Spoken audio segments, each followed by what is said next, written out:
vascularity, dilatation of ascending aorta, calcification at the region of the aortic valve, a rounded left ventricular apex are what is what we're going to go and see in aortic stenosis. This session is exclusively devoted to echocardiography because I am sure every one of us over here is now into some form of echo or the other, and echocardiography has superseded or supplanted cardiac cath in investigation and management decisions regarding investigation and management decisions in aortic valve disease. Common views to assess the aortic valve are the parasternal long axis, parasternal short axis, apical long axis, suprasternal, right parasternal and apical 5 chamber. The common views are long and short axis across the parasternum and apical 4 chamber. Rarely we use the suprasternal, subcostal and right parasternal views to get gradients. Well, this is how the upper caption shows the echocardiography in the long axis plane. This is an anatomic specimen when we cut across the heart sagittally. So the patient is lying in the left lateral position and you cut like this, that's what you are going to get. Am I clear here? If this whole thing was not cut, the heart would be there. So you are going to slice the heart sagittal, and that's what you are going to image on 2D in the parasternal long axis. So an orientation of this anatomical structures of the heart in this plane is important for us to determine various echocardiographic abnormalities. So this is the long axis of the heart, meaning patient is in the left lateral position, you are doing a sagittal section of the heart. This is the left ventricle with the apex, which is elliptical in shape. The ventricle, you can see the chordae, the white colored structures, and the spear shaped red colored structures of the papillary muscle, and they are pulling the mitral valve. Can you see the mitral valve clearly here with the chordae? And that's the left atrium with the opening of the pulmonary veins. The left ventricle empties into the aortic. You see the aortic valve, the cusps, how they look like. They look like cups. So for Gallagher phenomenon, I told that the base of the cusp get involved with calcification. The tips are spared. They flutter with increased velocity of blood flow. That's why they get the high frequency sound. And we know that the sound travels in a linear fashion. So the transmission of murmur is going to be linear like this. You see, from the apex, the blood goes towards the valve into the aorta. That's why you get selective transmission of high frequency sounds towards the apex. If you have this sagittal section in mind, it will be easy to understand. And anterior structure is the right ventricular outflow tract, or right ventricle going on to the outflow tract. The pulmonary artery is going to be left and anterior to the aorta, which is not shown in this picture. Same thing again, short axis is nothing but 90 degree of the long axis. So you have a sagittal section, cross section of the heart is like this. Am I clear here? Unless you are clear with this, you won't understand the echo. So short axis of the heart, this is the sagittal section. You can see the arrow from here to here, the heart has been sliced open. When you cut the aorta like this in various planes, that is short axis. This is how the aortic valve is going to look like in short axis as you look from above. Can you see some deposits at the base of the cusps? This is classical of senile aortic degeneration. The tips are spared. Bicuspid valve, I told some time back, there may be two equal or one large and one small cusp, and there may be median raphe. If you look carefully here at 2 o'clock position, there is a white structure, that's the raphe, which connects the two cusps, the left and the right cusp. It's a functionally bicuspid aortic valve. You can't see two different cusps. And that gets damaged, the valve gets damaged, the commissure gets damaged, the base gets damaged, everything gets damaged with time. So what do we look for in aortic stenosis? Anatomy of the valve, try to fix the etiology of the condition, what is causing the aortic stenosis, exclude other causes of LVOTO, meaning subvalvular and supravalvular aortic stenosis have to be looked carefully in every patient with aortic stenosis. You have a patient who has severe AS, by way of Doppler, by your clinical examination, they have LVH, ECGs, LAE, everything. but you go on to do a echo, the valve movement is normal. You should be alerted immediately to look below and above the valve. Assess the severity of stenosis, can find out peak and mean gradient. Of course, continuity equation is a little too much, that also can be made out when we do an echo. Important features of stenotic valve, whether it is aortic, mitral, pulmonary or tricuspid, is doming. Doming means it forms a small dome, it doesn't open freely. Doming is a sign of stenosis. So doming, thickening of the valve, reduced excursions, doesn't open and close freely, and of course one can do what's called planimetry, the way we do for mitral valve, we can take the area, but it's not very good for aortic valve because the commoner causes of aortic stenosis like bicuspid and degenerative both preclude accurate planimetry. For degenerative aortic valve disease, a lot of calcium, you can't even make the orifice, make out where it is. In bicuspid valve, since there are unequal cusps, you will not be able to again do a planimetry. So this is a normal aortic valve, how it looks like. To the left is the apical 5-chamber view, which shows the 2 ventricles down there and the atria up there and the aorta which is coming out of the left ventricle, and same thing apical long axis view, LV, LA, and that's the aorta. Parasternal long axis view which I showed just now, the pictorial sagittal section of the heart with the long axis. Maybe I can go back a few slides if you want to recollect.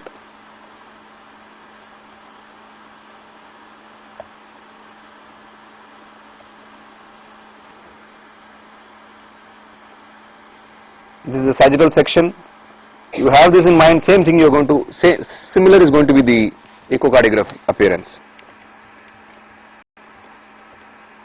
Yeah. So left atrium out there, down to the left ventricle, anterior is right ventricle, and the structure coming out here is the aortic valve. Short axis is nothing but 90-degree tilt of the transducer from the long axis, and there it gives 3 cusps. Anterior most is the right coronary cusp, then the left coronary, and down here is the non-coronary cusp. So we can take measurements of the aortic valve in relation to the left atrium, and we will find out whether the ascending aorta is dilated. Post-stenotic dilatation can be made out. We can make out the cuspal separation with systole. As systole starts, the non-coronary and the right coronary, which are the 2 cusps seen in parasternal long axis view, they are known to separate. The cuspal separation, there are some measurements which I will tell later on. If it is inadequate, indicates aortic stenosis. Am I clear here? So here you can see 2 distinct cusps. I don't know whether you are able to appreciate it here. Yeah, no, it's okay. One closer to the anterior aortic wall and one in the midway. Can you see this? Both?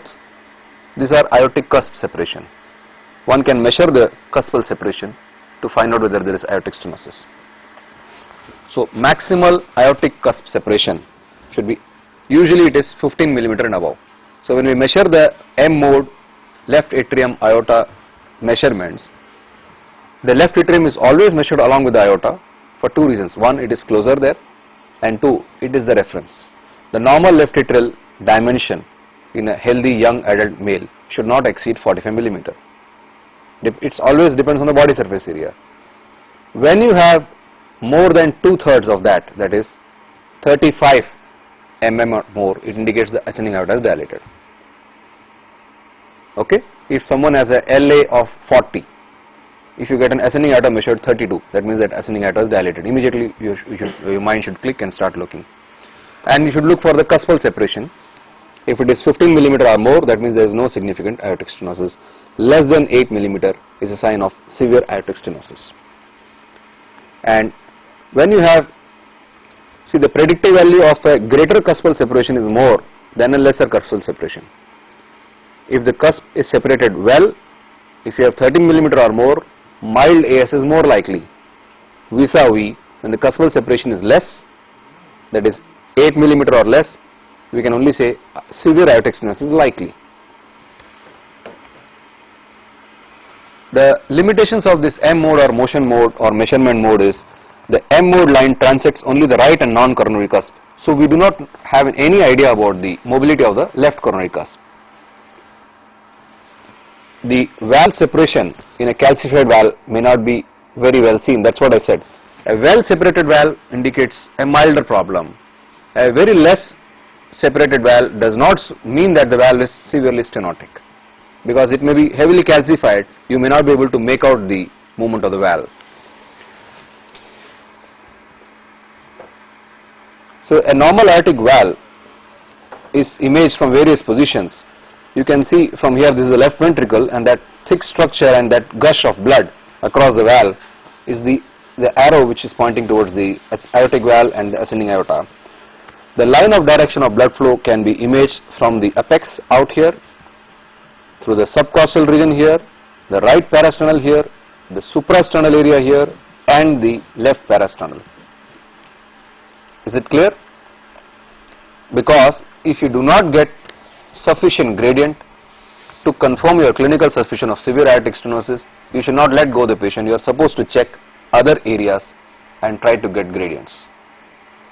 So apical, subcostal, right parasternal, suprasternal and left parasternal are the standard imaging views for Doppler derived gradients in the case of aortic stenosis.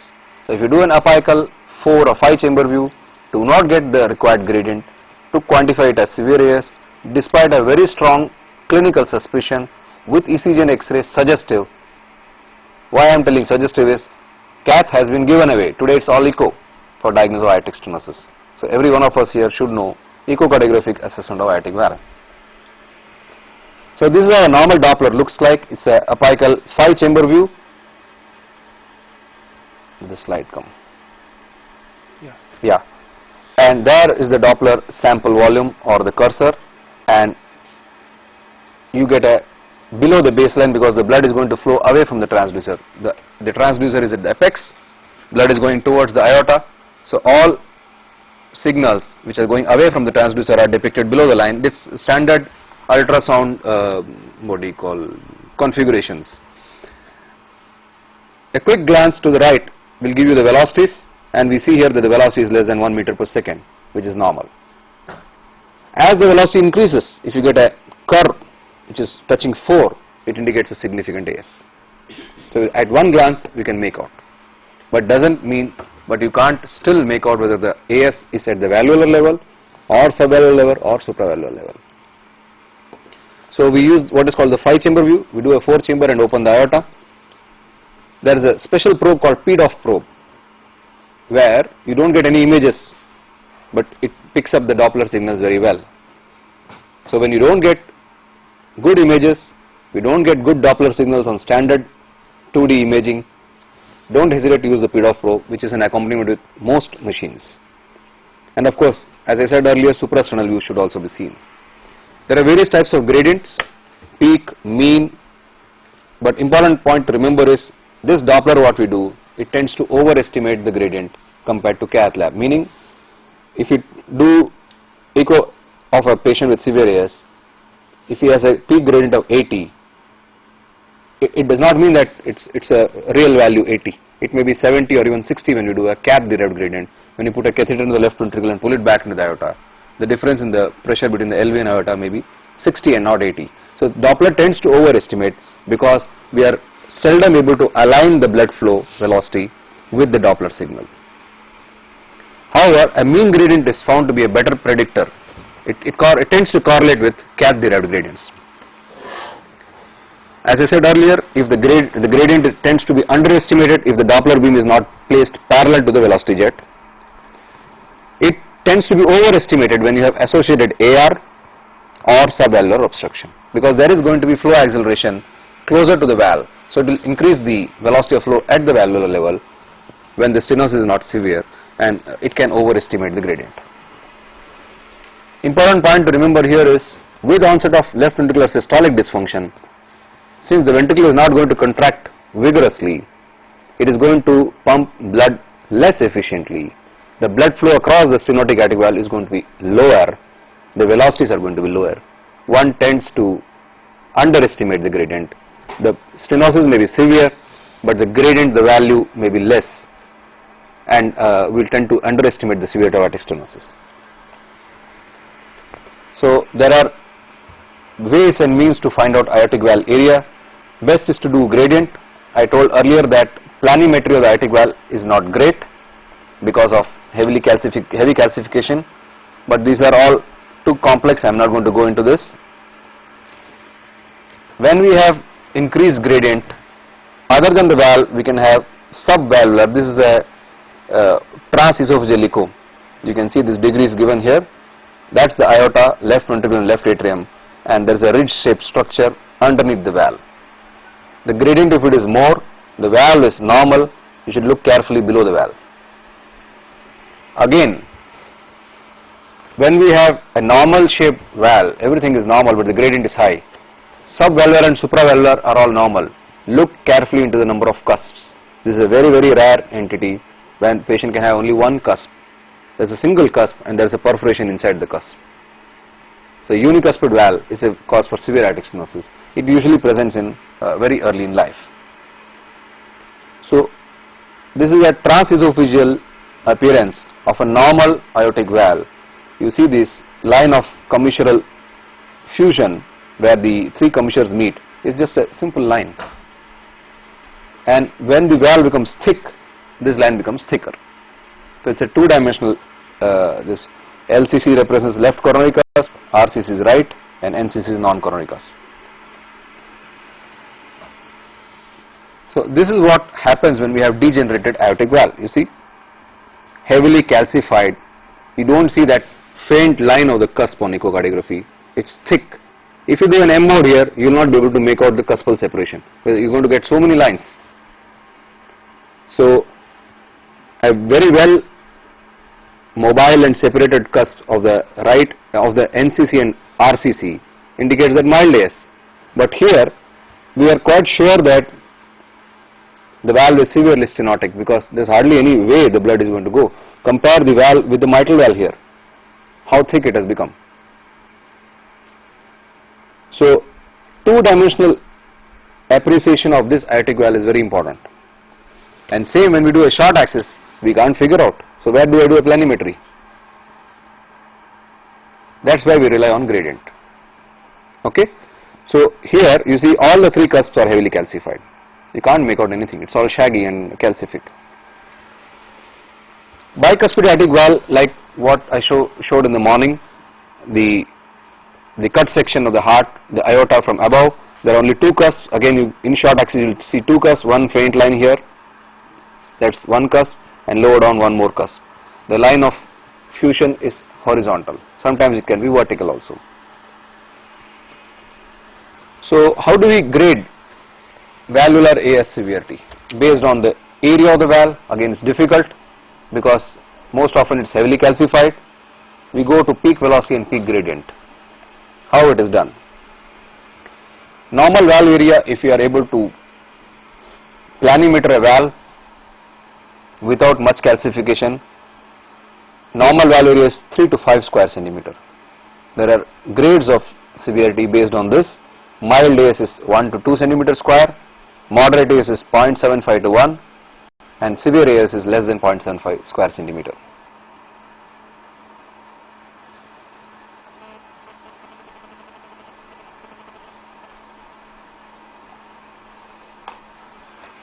I told that when we do a aortic valve Doppler study, we do a 5-chamber view.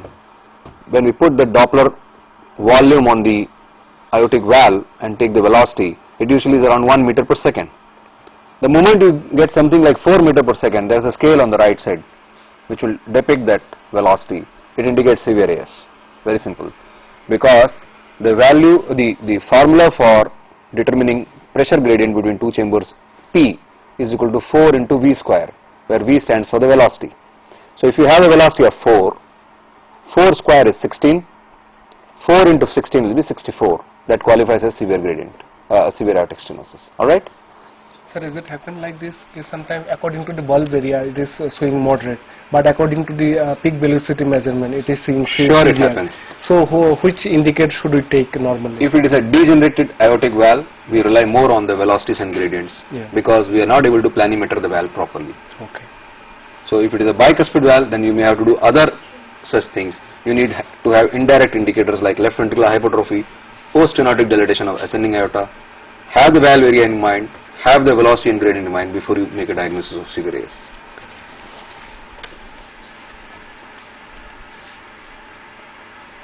So, severity based on the peak gradient. I hope all of you are aware how the gradients are estimated, or should I tell you? Okay.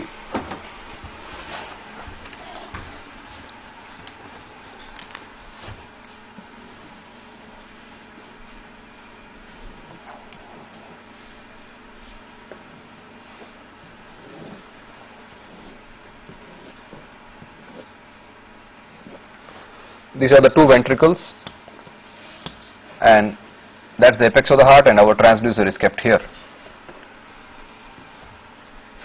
And we tilt the probe up, because the probe is kept here. We tilt it up to look into the aorta, and as we tilt it up, the aortic valve opens here. When you see a shaggy, heavily calcified aortic valve, you use a color Doppler, because we know that we will not be able to keep the beam. We don't know where the blood is flowing from, so you need the color to direct you to place the sample volume. The place where you get the maximum turbulence on color, that's where you have to keep this cursor or sample volume, which will be a line like this with two horizontal lines to exactly point the place where you have to keep the sample volume. And then you do pulse wave and continuous wave Doppler. I'm not going to go deep into it. Preferably a continuous wave Doppler when you expect high velocities, because with pulse wave more than 3 meters per second there is going to be aliasing. Since this blood flow is away from the transducer, all the velocity is going to be depicted below the baseline. And as you do the Doppler here, you're going to get like this velocities at equal intervals, 1, 2, 3 and 4. This is all meter per second. Normal aortic velocity is going to be like this, only one systolic event, nothing in diastole, again the next systolic event. You put a ECG, it will conform to the QRS. It will be like this. The moment this velocity is like this, you should be alerted that it is severe. All the machines have what's called trace. You go to the functions and go to the measurement. On the aortic valve, if you press, you're going to get what's called AV trace. And you have to just trace this with that scroll. It will give you peak, mean, gradient and what's called velocity time integral. I'm not going to go deep into this. Just look into what the peak and mean gradient is. Cursory look will tell you when it touches 4, the formula for pressure difference is equal, P is equal to 4V square. When the aortic velocity is 4, then it is 4 into 16. 64 is the peak gradient straight away. Alright?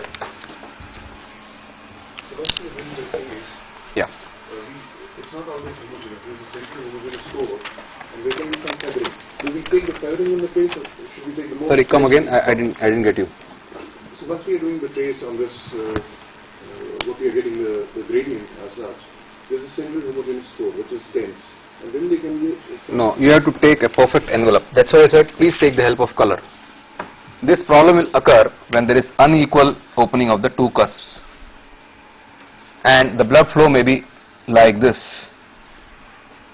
So if you are going to put the Doppler across the valve leaflet, which is heavily calcified and is not the direction of blood flow, this problem will occur. You have to try and get a good envelope and then trace that good envelope. You can't take the shaggy one. You're going to overestimate the gradient.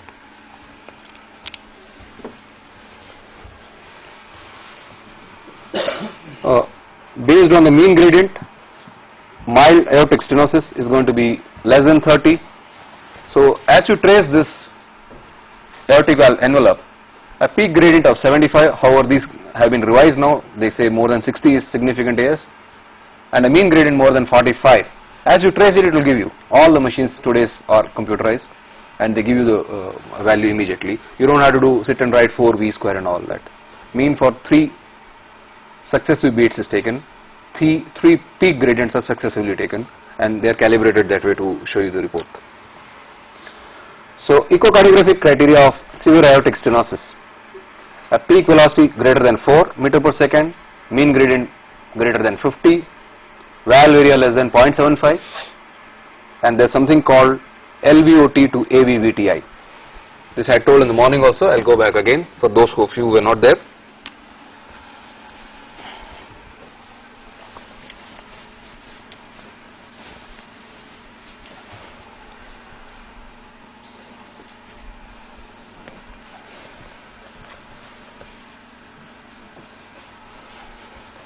When we go to the parasternal long axis, here is the aortic valve, the right and the non-coronary cusps. We take one Doppler here at the left ventricular outflow tract, pulse wave Doppler. You will get a signal like this. Trace that. This is the left ventricular outflow tract. That will give you a velocity time integral. Go to 5-chamber view and get that valve which I showed just now, aortic valve. Trace it, because the sample volume is beyond the obstruction. You will get one more VTI across the aortic valve. So you have a left ventricular outflow tract VTI and aortic valve VTI.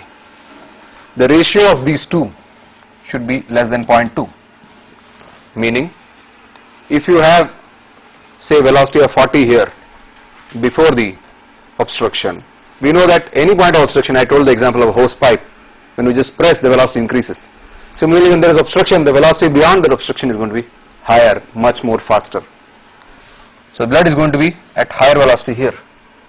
So the ratio of this velocity to this velocity has to be less. So LVOT VTI, velocity time integral, to aortic valve velocity time integral less than 0.2 indicates severe AS. So when you don't get good valve area, can't planimeter, this is quite a good thing. Every single echo machine gives this value nowadays.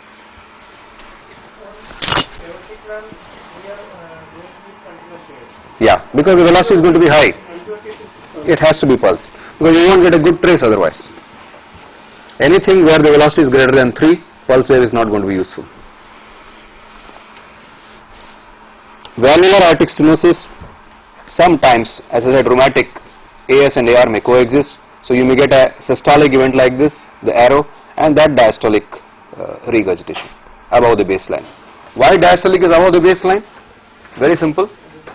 It is going towards the transducer. Alright? Same thing one can use if you know the LVOT. It is presumed that the left ventricular outflow tract is a tube, and you can use the formula pi r square to give the area of the left ventricular outflow tract. So area of the left ventricular tract into the time velocity integral of the left ventricular outflow tract, flow before the obstruction and flow after the obstruction has to be equal. After all, whatever comes to the left ventricular outflow tract, say 100 ml, as it approaches the aortic valve, only velocity increases. Further beyond the flow has to be same. So this is the principle of calculating the aortic valve area. Flow proximal and flow distal to the stenosis is going to be equal. So when you have a area of the left ventricular outflow tract and you multiply it with the velocity time integral of the left ventricular outflow tract, area and velocity, it is going to be equal to the area beyond the aortic valve into the velocity beyond the aortic valve. So from that formula you can get the aortic valve area, even though you are not able to planimeter the valve just by velocities.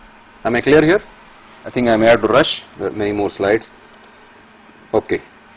So what are those factors which correlate with the severity of aortic stenosis? Delay in carotid upstroke. I told in the morning, you have one finger on the apex, one on the carotid. If there is a distinct delay, normally they should be both congruent, synchronous. If there is a distinct delay, it indicates severe aortic stenosis. A loud, long drawn systolic murmur. Why it is long drawn? Because in systole, normally when we have first heart sound, then we have second heart sound, third and fourth are not audible, then we get first heart sound again. So we have systolic event, we have diastolic event. This is S1, S2. Again the S1 comes. So when there is impediment to blood flow, obstruction to blood flow, the blood does not go easily. It has to be pushed, and that's a gradual process. So slow and sustained. Because by the time the left ventricular pressure rises to a critical level, only then it is able to push the blood across the aortic, which is fixed obstruction. It is not pliable. So normal murmur, which should have ended here, it will take a longer time. That's why it becomes a diamond shaped murmur, classically described in textbooks.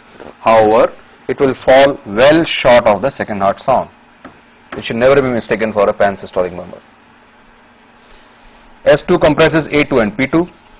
The A2 may become inaudible with fibrosis and calcification. So you will still be able to hear a pulmonic component of the second sound, and the murmur is long drawn. So loud, long drawn systolic murmur, single second heart sound, which is pulmonic component. Peak gradient, earlier I said 75, the revised one, this slide has been made after that. Peak more than 50 is acceptable nowadays, and valve area less than 0.75 or 0.8 square centimeter all qualify as severe aortic stenosis. So how do you go about managing these patients? Most often they are asymptomatic.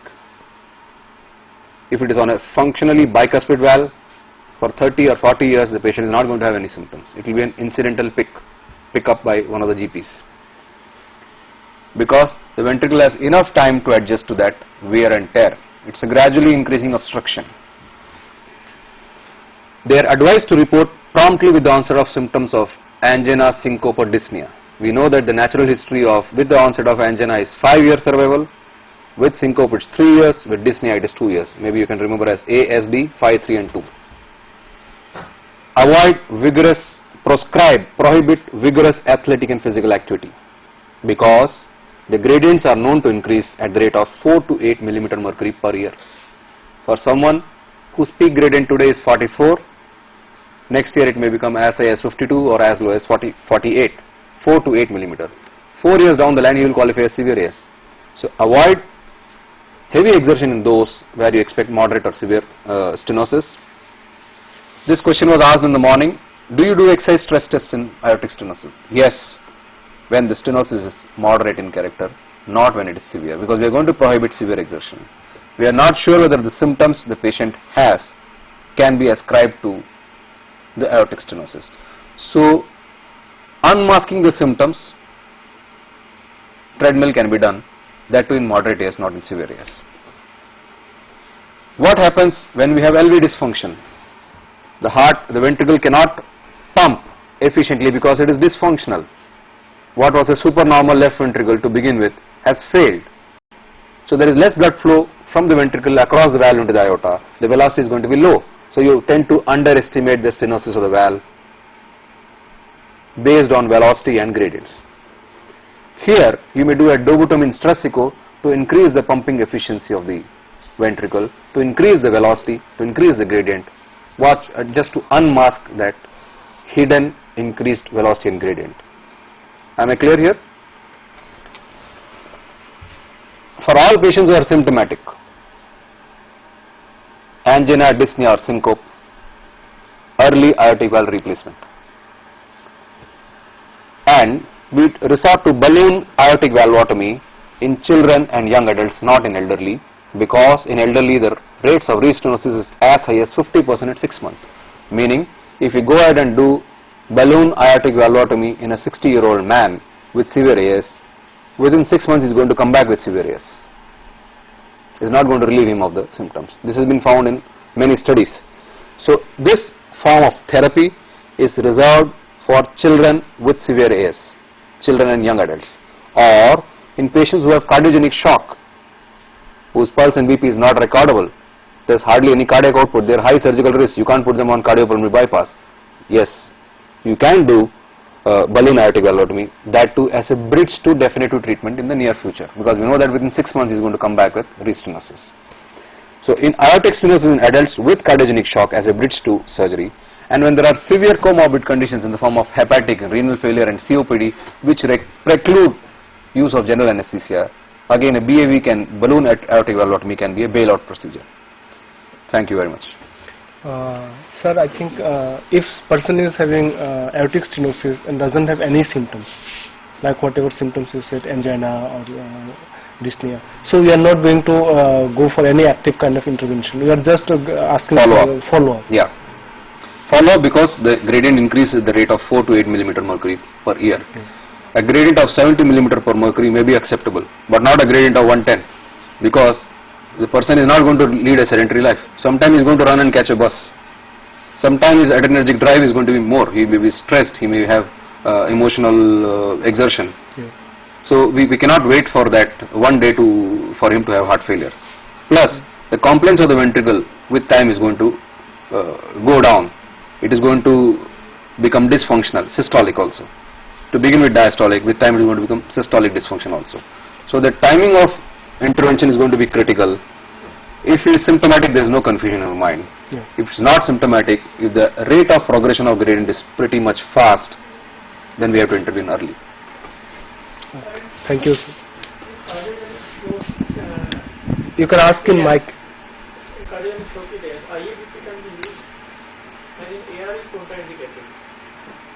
It is not going to be useful because it's a fixed cardiac output situation. So I am not sure whether any book gives IABP, indication for IABP as aortic stenosis cardiogenic shock.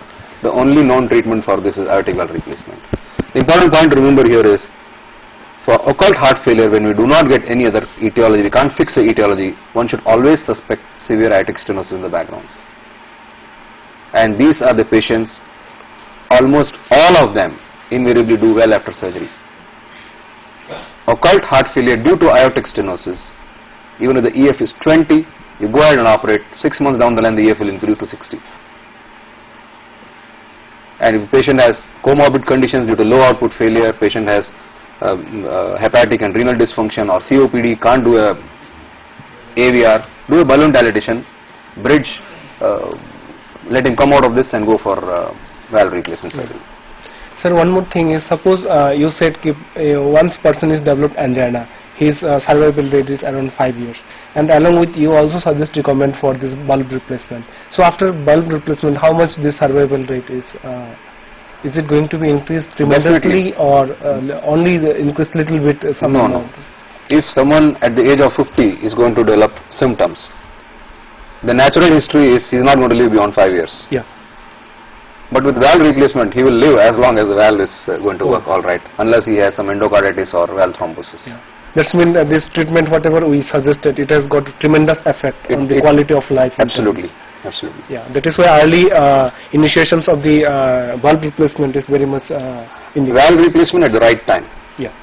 Because giving a prosthetic valve also is not going to be, an easy affair. The patient has to monitor his INR ratio and prothrombin time, and at times it can be troublesome when they go for some non-cardiac intervention. So we are always wary, and not that our threshold is not so low to give an artificial valve. We make sure that it is indicated. Thank you very much, sir.